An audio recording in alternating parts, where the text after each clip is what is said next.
دہشت گردوں کا پاک چین دوستی پر پھر وار، شانگلہ میں بشام کے قریب خودکش دھماکہ، 5 چینی باشندوں سمیت 6 افراد ہلاک ہو گئے۔ خودکش حملہ نے بارود سے بھری کار چینی انجینئرز کی گاڑی سے ٹکرا دی۔ دھماکے کے بعد چینی باشندوں کی گاڑی گہری کھائی میں جا گری۔ چینی انجینئرز کی گاڑی اسلام آباد سے داسو کیمپ کوہستان جا رہی تھی۔ چینی انجینئرز کی گاڑی کا ڈرائیور زخمی ہوا، جسے اسپتال منتقل کر دیا گیا۔ سیکیورٹی فورسز نے علاقے کو گھیرے میں لے لیا۔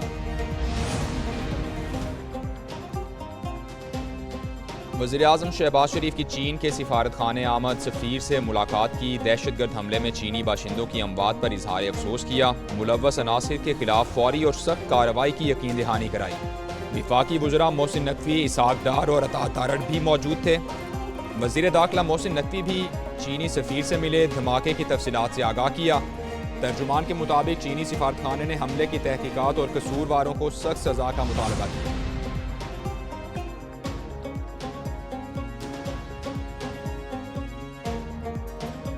پاکستان میں دہشت گردی کے حالیہ واقعات بزدلانہ کارروائیاں ہیں۔ ISPR کے مطابق دہشت گردی کے واقعات کا مقصد داخلی سلامتی کی صورتحال کو غیر مستحکم کرنا ہے۔ مسلح افواج نے پہلی 2 کوششوں کو کامیابی سے ناکام بنایا۔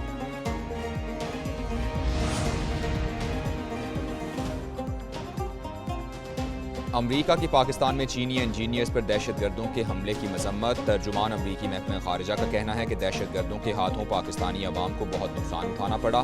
کسی بھی ملک کو دہشت گردی کی کارروائیوں کا شکار نہیں ہونا چاہیے۔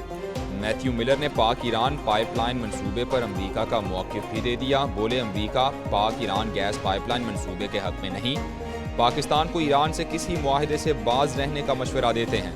ایران کے ساتھ کاروبار سے امریکی پابندیوں کا خطرہ ہے۔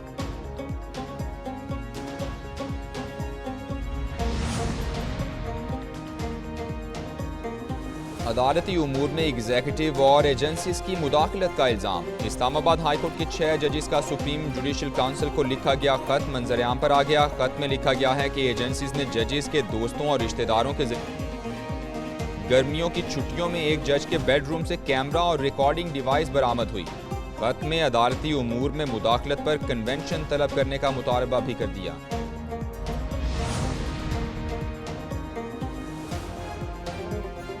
رانا ثناءاللہ نے ججز کے الزامات کی تحقیقات کی حمایت کر دی۔ ایک نیوز کے پروگرام ایک پاکستان میں گفتگو کرتے ہوئے کہا، چیف جسٹس ہی انکوائری کے لیے اقدامات کر سکتے ہیں۔ ٹروتھ کمیشن طرز کا کمیشن بنا کر حقائق سامنے لانے چاہیے۔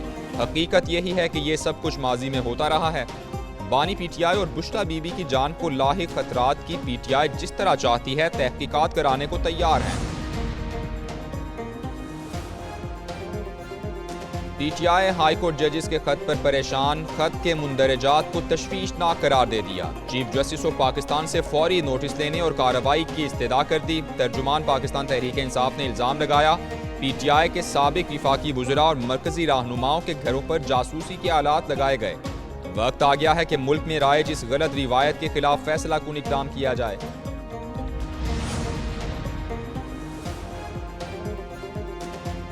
اب تو کشکول نہ بھی لے کر جائیں تو کہتے ہیں مانگنے آ گئے۔ یہ تالی بجانے کا نہیں، اپنے گریبانوں میں جھانکنے کا وقت ہے۔ وزیر اعظم شہباز شریف نے کہا، قرضے لے کر تو تنخواہیں دے رہے ہیں، کب تک قرضوں کی زندگی گزاریں گے؟ ایک اور IMF پروگرام جانا ہوگا۔ ماضی میں جو کوتاہیاں ہوئیں اس کے سب ذمہ دار ہیں۔ وفاق نے صوبوں سے مل کر مسائل ختم کرنے ہیں۔ مزید بولے، غزہ میں جنگ بندی ضروری ہے۔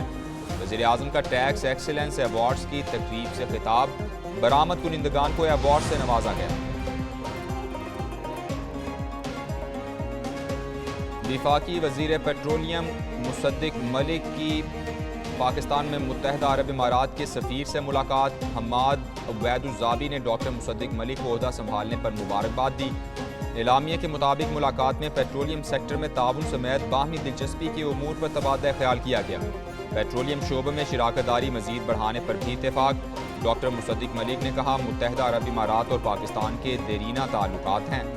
اماراتی سفیر بولے، پاکستان اور متحدہ عرب امارات کے تعلق کی بنیاد دوستی اور عوامی رابطے ہیں۔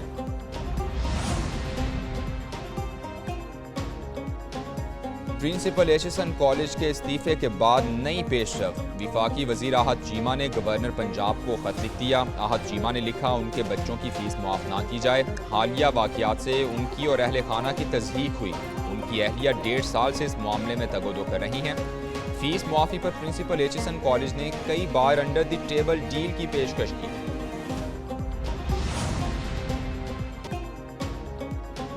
گورنر پنجاب نے پرنسپل ایچسن کالج کی چھٹی کی درخواست منظور کر لی۔ مائیکل تھامسن نے بیرون ملک جانے کے لیے 28 دن کی چھٹی لی۔ دوسری جانب پرنسپل کے استعفے پر گورنر ہاؤس کے باہر طلباء کے والدین کا احتجاج۔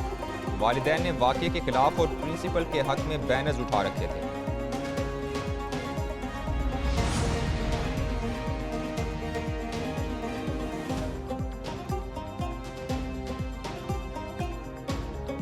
بل سے نجات روشنی کے ساتھ پنجاب میں انقلابی پروگرام کا آغاز۔ وزیر اعلیٰ مریم نواز کا 50,000 سولر سسٹم دینے کا اعلان۔ پہلے مرحلے میں 100 یونٹ والے 50,000 پروٹیکٹڈ صارفین کو قرآن اندازی سے سولر سسٹم دیے جائیں گے۔ وزیر اعلیٰ کی زیر صدارت کابینہ کا اجلاس بھی ہوا۔ گندم خریداری اور دیگر امور پر پالیسی سازی کے لیے وزارتی کمیٹی قائم کر دی۔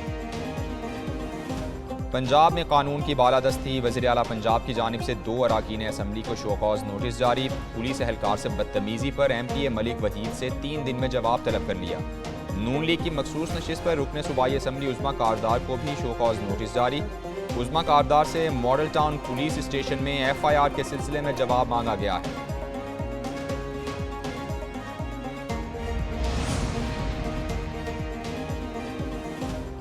جمعیت علماء اسلام کا ضمنی الیکشن کے بوائیکاٹ کا فیصلہ۔ 8 فروری کے انتخابات کے نتائج مسترد کر دیے۔ مولانا فضل الرحمان کا 25 اپریل کو بلوچستان سے تحریک شروع کرنے کا اعلان۔ کہتے ہیں یہ پارلیمنٹ عوام کی نمائندہ کم اور اسٹیبلشمنٹ کی زیادہ ہے۔ ہمیں عوام کی طرف جانا ہوگا، انہیں اعتماد میں لینا ہوگا۔ سربراہ جے یو آئی نے جلوسوں کو عوامی اسمبلی کا نام دے دیا۔ بولے 25 اپریل پشین اور 2 مئی کو کراچی میں جلسہ ہوگا۔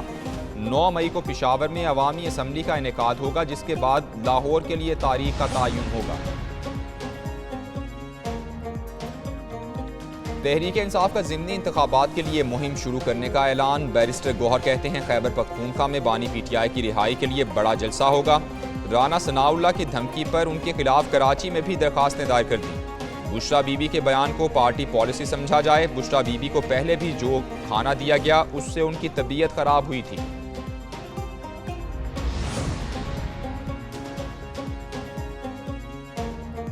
پرویز الہی کی بھی سنی گئی۔ ضمنی الیکشن لڑنے کی اجازت مل گئی۔ ٹرائیبیونل نے پرویز الہی کو الیکشن لڑنے کی اجازت دے دی۔ سابق وزیر اعلیٰ نے پی پی 32 سے کاغذات مسترد کرنے کا اقدام چیلنج کیا تھا۔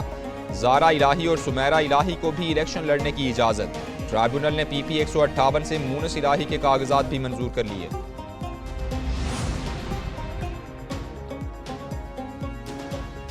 سندھ کے سینئر وزیر شرجیل انعام میمن سے برطانوی ہائی کمشنر جین میریٹ اور ڈیپٹی ہائی کمشنر سارا مونی کی ملاقات۔ پاک برطانیہ 2 طرفہ تعلقات پر تبادلہ خیال کیا گیا۔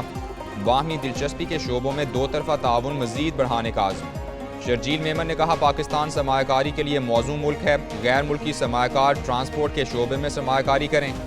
برطانوی ہائی کمشنر نے سندھ میں خواتین کے لیے مخصوص پنک بس سروس کو بادلوں کا نیا سسٹم پھر ہوگی رم جھم۔ لاہور میں الصبح بوندا باندی، قصور، ساہیوال اور واربرٹن میں بادل برس پڑے۔ اسلام آباد سمیت کئی علاقوں میں مطلع ابر آلود۔ محکمہ موسمیات نے ملک کے کئی حصوں میں بارشوں کی پیش گوئی کر دی۔ ہواؤں کا نیا سلسلہ آج ملک بھر میں داخل ہوگا۔ بلوچستان کے کئی علاقوں میں بھی بادل برسیں گے۔ مری اور گلیات میں تیز ہواؤں کے ساتھ بارش اور برف باری کا امکان۔ بارشوں کا سلسلہ 31 مارچ